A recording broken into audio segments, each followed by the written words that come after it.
Hello! So in this video I'll be sharing my second favorite game and probably the easiest game for me to do with kids.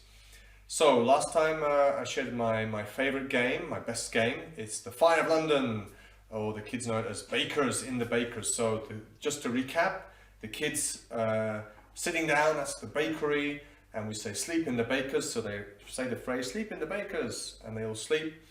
And you can add things like have breakfast in the bakers, or eat in the bakers, drink in the bakers, and then go to sleep, good night, sleep in the bakers, they all go to sleep.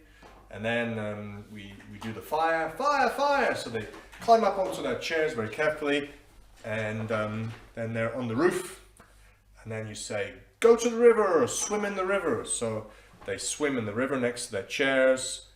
Then in the boat, so they row in the boat. You can also add in like drink in the boat, so they're rowing and drinking at the same time. Then in the ship, and this is a fun one, if you say also dance in the ship, so they're dancing in the ship.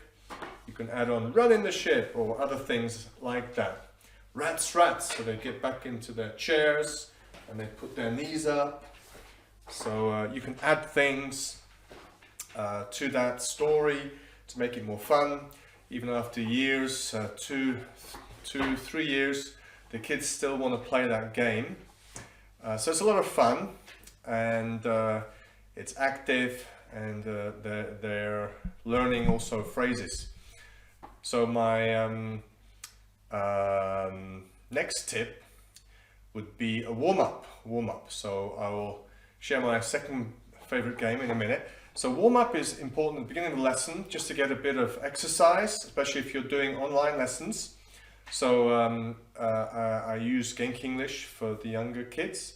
It's great, so I learned a lot of this from that. So obviously, very basic things like, stand up, sit down, the kids repeating it, doing it, bow, spin round.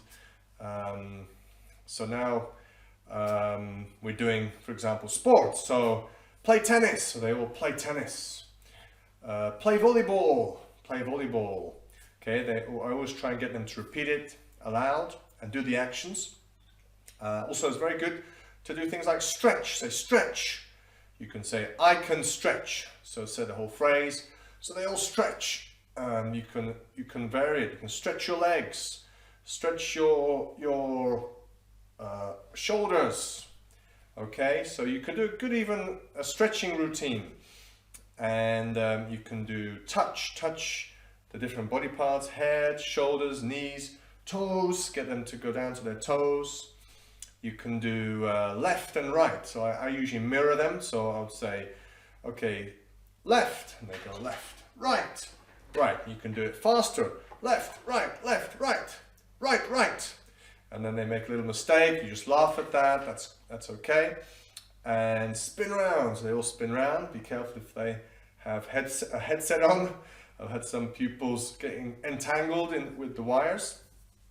So I think movement is very important. You can say run, and you can run. You can say faster, slower,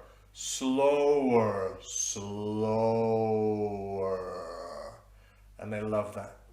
Or you can say swim, faster, stop.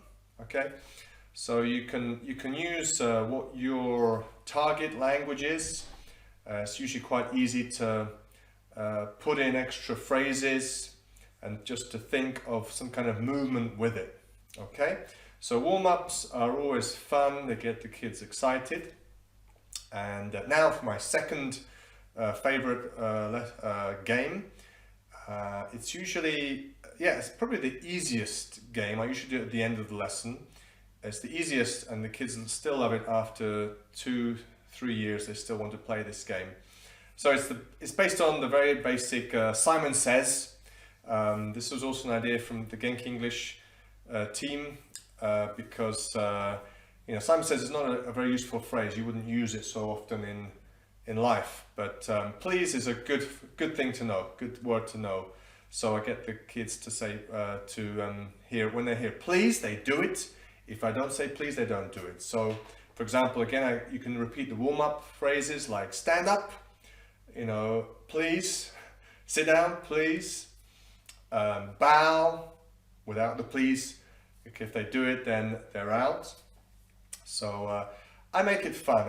I try and, for example, I would say, jump. And then they say, jump. Come on, jump, jump, jump. Please, jump. Okay. So they jump, okay, on please. So you can really get the kids very, very excited. You go left, please, right, please, jump left, please, jump right.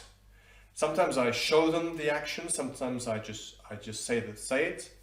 But I always expect them to repeat it aloud. They don't have to always say please, but at least the action. You know, play tennis, please. Play tennis, they say. Okay. So it's a cool game. It's just very easy to use. You don't really need anything. Just need, maybe you can write a few phrases on a piece of paper that you want to add in so you don't forget. But otherwise, it's a great, useful game, and an online game as well. You can use very easily. Okay, so I hope that was helpful, useful for you, to give you a bit of inspiration or a few more ideas. You can write in the comments if you like, or check out if you haven't seen the Bakers, the 5 London game. You can check out that as well. So bye for now.